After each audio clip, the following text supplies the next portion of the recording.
अगर हम तो कृष्ण भगवान को तो चाहते ही हैं, प्रेम करते हैं, भाव रखते हैं उनके ऊपर। अगर हम कृष्ण भगवान का पूजा करते हैं, राधा रानी को वो प्रेम करते हैं, तो क्या हम श्याम जी जो खाटू श्याम जी हैं, उनको अगर हम मतलब उनका पूजा करने से क्या उनका पूजा हो जाता है, या फिर मतलब जैसे कि अगर दोनों का करने मतलब अलग अलग करने से बेटर होता है, या फिर एक साथ करने से मतलब जैसे कैसे हम नहीं, समझे मैं समझ मतलब गया, अगर। मैं समझ हाँ गया। ये देखिए, हाँ आपको पता है खाटू श्याम जी कौन है? हाँ अ, अ, हाँ कौन है? खाटू श्याम जी हैं, बर्बरिक जो थे, मतलब उनको कृष्ण भगवान आशीर्वाद दिए जी, थे। तो हाँ मैं आपको छोटा सा इन शॉर्ट वो घटना बताता हूँ आपको, जी भैया। छोटे से। तो उनके पास वरदान था, हाँ उनके पास 3 तीर थे। हाँ वो भैया। 3 तीर में तीनों लोग खत्म कर सकते थे, इतनी पावर उनके पास थी हाँ भैया। बर्बरिक के पास। तो बर्बरिक जो है, युद्ध होने से पहले भगवान श्री कृष्ण जो हैं, आपने यदि पूरी महाभारत देखी हो तो भगवान श्री कृष्ण अर्जुन को जीत का श्रेय देना चाहते थे, क्योंकि वो जानते थे अर्जुन और पांडवों ने कितनी कितनी मेहनत की है, जीवन भर कितना संघर्ष किया है, और लगातार लोग इनको दबाते रहे, परेशान करते रहे। जी भैया। तो निश्चित तौर पर अर्जुन को जितवाना था, है ना?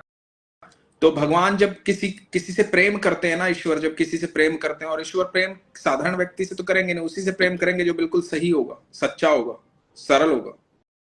जी तो भैया। भगवान अर्जुन से प्यार करते थे, तो युद्ध जीतने से पहले भगवान ने उन सारे योद्धाओं को जो अर्जुन के लिए खतरा बन सकते थे, उन सब से बारी बारी जाकर के, जैसे कर्ण के पास भगवान गए, कर्ण को जाकर हाँ के समझाया, कर्ण नहीं समझे। दुर्योधन को समझाया कि भैया अपनी माँ के सामने ऐसे थोड़ी जाएगा तू, वज्र का शरीर, यदि उसका वज्र का शरीर बन जाता तो दुर्योधन कभी नहीं मरता। तो भगवान ने जी भैया।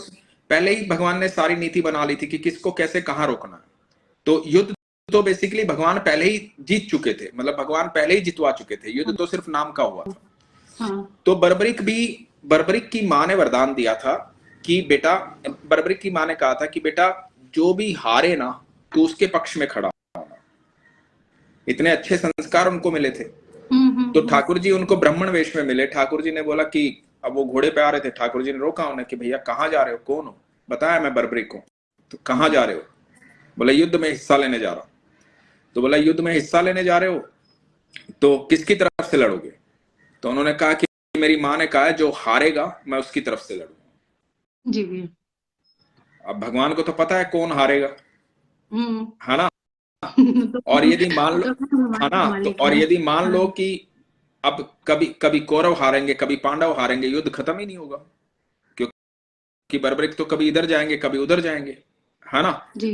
दूसरा, पांडवों को जितवाना है, तो भगवान ने कहा कि इतने बड़े धनुर्धर हो तुम, मतलब तुम इतना बल रखते हो अपने अंदर कि तुम जो हारेगा उसकी तरफ से लड़ोगे, तुम्हारी माँ ने कहा है। हम्म तो उन्होंने कहा कि हम्म। हाँ, मैं इतना बल रखता हूँ, मेरे पास 3 तीर है, मैं सब कुछ खत्म कर सकता हूँ पल भर में।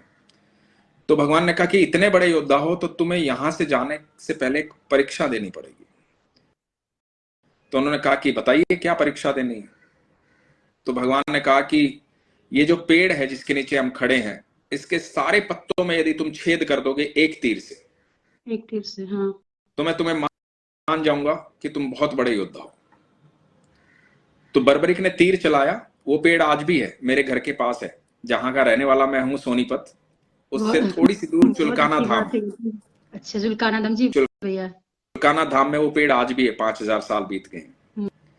हाँ तो भैया। आज भी उसके पत्ते जो हैं वो छिदे हुए आते हैं। अच्छा। तो बर्बरिक ने तीर चलाया और सारे पेड़ के पत्ते छिदते हुए एक ही तीर से चले गए, और जो तीर था वो आकर के ठाकुर जी के पैर के पास रुक गया। हम्म। जब ठाकुर जी के पैर के पास रुक गया तो बर्बरिक उतरा। बर्बरिक ने आकर के ठाकुर जी को बोला कि आप ब्राह्मण नहीं, आप कोई और हो, बताओ आप कौन? हम्म। तो ठाकुर जी ने फिर अपना रूप दिखाया। तो ठाकुर जी ने पूछा तेरे को कैसे पता लगा? बोला मेरा तीर आपके चरणों में आके रुक गया, क्योंकि आपके चरण के नीचे एक पीपल का पत्ता रखा हुआ था। यदि मेरा तीर नहीं, आप साधारण होते तो आपके पैर को छेदते हुए चला जाता। तो ठाकुर जी बड़े प्रसन्न हुए कि बड़ा, वाकई बड़ा धनुर्धर है ये। तो ठाकुर जी ने बोला कि अच्छा, तो अब बता। तो बर्बरिक ने बोला कि आप मेरे गुरु हैं, आप ही तो सब कुछ आप ही है, मेरे सर्वेश्वर आप ही हैं। तो ठाकुर जी ने बोला कि अच्छा मैं गुरु हूं तो फिर गुरु दक्षिणा कौन देगा?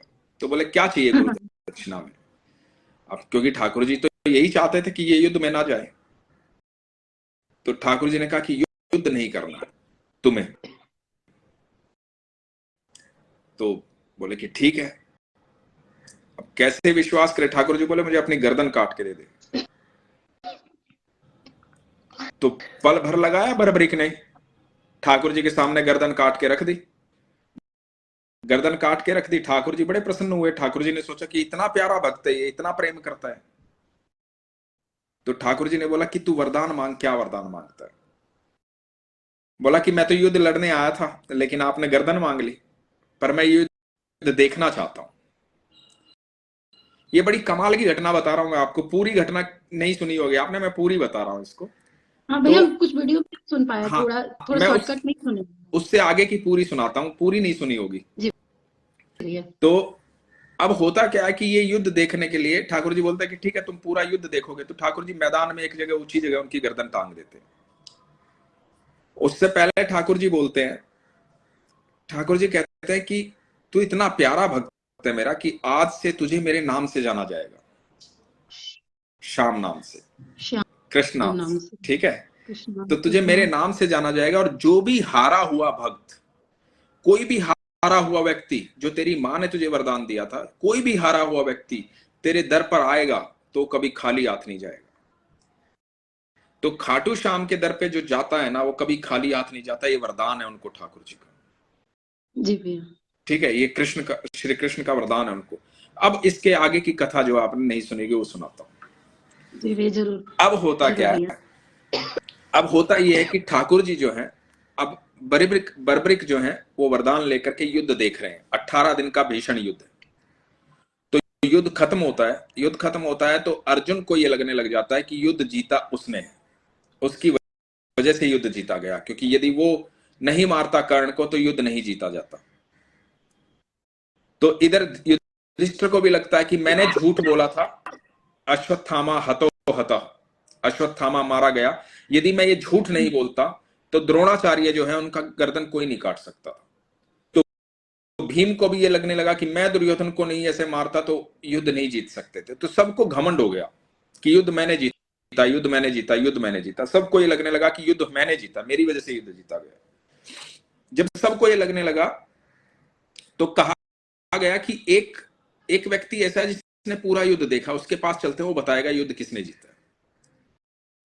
तो सारे पांडव ठाकुर जी गए बर्बरिक के पास। अब बर्बरिक का शीश वहां पर टंगा हुआ है।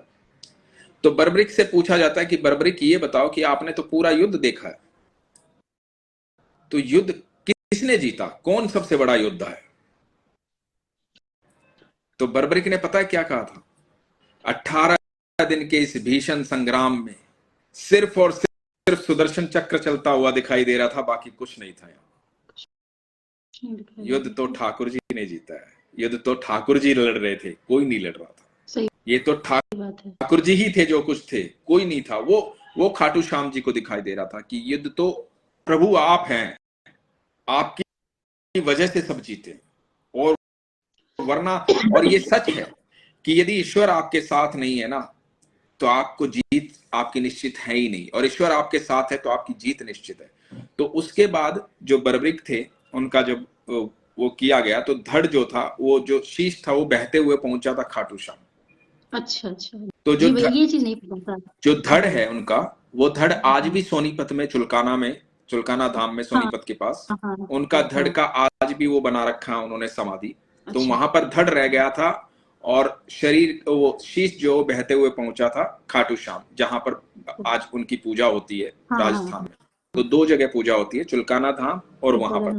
तो शीश काट के दिया था उन्होंने जहां पर, वहां पर धड़ है उनका, वो शीश काटा था वहां पर, क्योंकि धड़ वहीं रह गया था ना, शीश महाभारत में टांगा गया था। हाँ हाँ तो हाँ धड़ हाँ वहीं हाँ। रह गया था उस पेड़ के नीचे जहां पे काटा गया था। तो वहीं उस वो पेड़ भी आज भी है, वो स्थान भी आज भी है। कभी आप सोनीपत साइड जी मेरे भैया। मेरे गांव की साइड जाएं तो वहाँ चुलकाना धाम है, वहां पर आप जाकर के दर्शन कर सकते हैं भगवान के। भैया मेरा फरवरी में, मार्च में मेरा मतलब सौभाग्य बन रहा है कि हम खाटू श्याम जा रहे तो हैं। आप खाटू श्याम जाइए। खाटू श्याम आप जब भी जाएं, आप बिल्कुल हाँ। यकीन मानिएगा, आपके मन की कोई भी इच्छा नहीं, वरदान है उनको। जी कोई भी हारा हुआ भैया। व्यक्ति, जब जब सब जगह से कोई हार जाता है और खाटू श्याम, वो तुरंत एकदम सुनते हैं, तुरंत, मतलब कोई उसमें तत्काल प्रभाव से इफेक्ट है उनका, मतलब ये नहीं कि उसमें जी लगेंगे सब। भैया। ठीक है, तो ये है। जी भैया। तो मेरा काफी दिन से मतलब श्याम, मेरे तो घर के मतलब 1 किलोमीटर से, मेरे घर के डिस्टेंस पड़ता है 1 किलोमीटर के आसपास में। तो वहाँ एक मतलब श्याम जी का मंदिर है।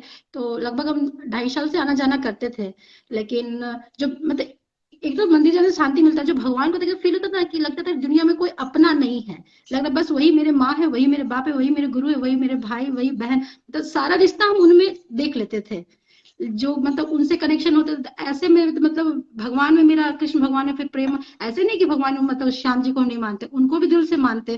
लेकिन जो एक फील जो हमको मिला कृष्ण भगवान से मिला, श्याम जी से, ऐसा नहीं कि हर दुख में हम उनका शरण गए। हम जैसे जैसे मतलब भगवान से अपना इच्छा लेके गए। तो श्याम जी तो बस है ही, जैसा आप बोले वो चीज तो है। और उनका कृपा से देखिए, उनका शरण मेरा मार्च में मेरी टिकट हो चुका है। अब जाने को है होली के बाद।